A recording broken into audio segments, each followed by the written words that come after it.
Bon les gens, aujourd'hui on va parler de PlayStation 5 Pro, parce que le design a presque officiellement fuité, celui qu'on avait vu précédemment avec les espèces de bandes noires sur les côtés que je vous mets qui a été dessiné à la main par un leaker, et ben ici on peut presque dire que Sony nous a montré réellement à quoi allait ressembler la PlayStation 5 Pro et officialiser son existence. Et je vous avoue que savoir à quoi elle ressemble, je m'en tamponne à un point innommable, mais ici on va plus parler de ce que la console va pouvoir contenir et du prix surtout, pouvoir analyser le marché et voir ce que Sony va pouvoir nous proposer dans la conjoncture actuelle. Parce que Sony nous a proposé précédemment une PS5 Slim sans lecteur CD, mais on pouvait à côté acheter pour 90 € un lecteur CD amovible qu'on branchait sur la façade de la console.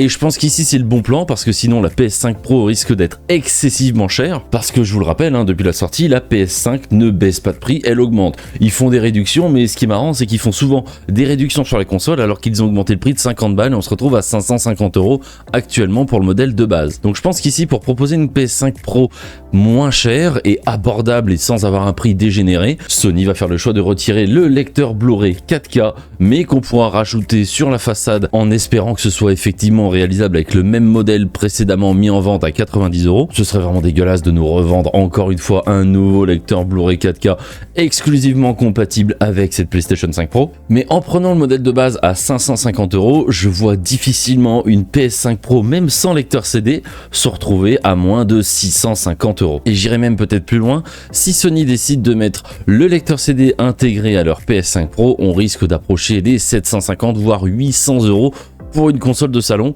ce qui, même si vous adorez la console, que vous trouvez les jeux incroyables, reste un énorme budget et je vois pas du tout l'intérêt de faire ça, parce qu'on va se rapprocher très rapidement des 1000 € et à 800 000 € on commence à se poser la question, même si j'aime bien les consoles, même si j'aime bien jouer dans mon canapé, est-ce que ce sera pas plus avantageux pour moi de prendre un PC que je pourrais améliorer petit à petit au fil des années, la carte graphique, la RAM, du stockage supplémentaire, enfin voilà, mon PC sera évolutif alors que la PS5 Pro,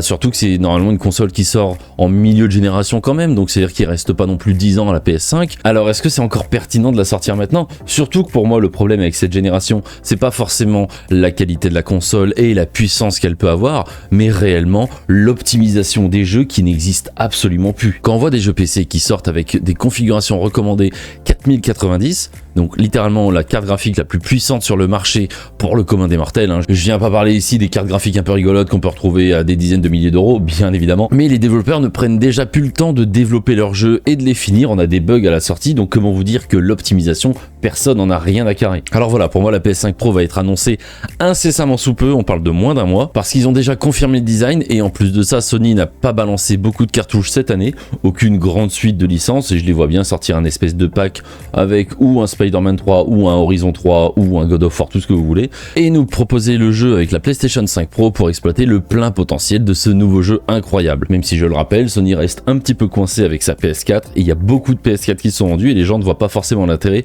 de changer leur console et restent sur ce parc où il y a déjà une grande partie des jeux PS5 qui sortent sur leur support. Sony est un peu obligé de le faire parce que s'ils ne le font pas, ils passent à côté de trop de ventes et ce ne sont pas forcément des joueurs qui s'intéressent de jouer en 4K, en 60 FPS, en 120 FPS, ils s'en foutent, ils veulent juste jouer à leur jeu. Ils ont été habitués avec la PS4 à des performances vraiment douteuses et à jouer avec un 30 FPS dans le meilleur des cas, donc c'est pas forcément le public qui sera visé et je pense personnellement que le produit sera beaucoup trop cher, qui fonctionnera pas forcément. Peut-être que s'il l'offre à certains influenceurs, des gens vont se dire incroyable, il me la faut et revendre leur PlayStation 5. J'y crois pas trop, pour moi ce sera pas forcément un bon move. Microsoft ne va pas dessus et ce n'est pas uniquement parce qu'ils sont en position minoritaire sur le marché, c'est juste parce que c'est pas forcément extrêmement pertinent et que le principal problème des jeux, comme je le disais, c'est l'optimisation. Donc voilà, j'espère que vous avez apprécié cette vidéo et comme d'habitude, nous on se retrouve une prochaine fois pour parler actu, news et surtout jeux vidéo. Je vous fais des bisous et je vous dis à la prochaine.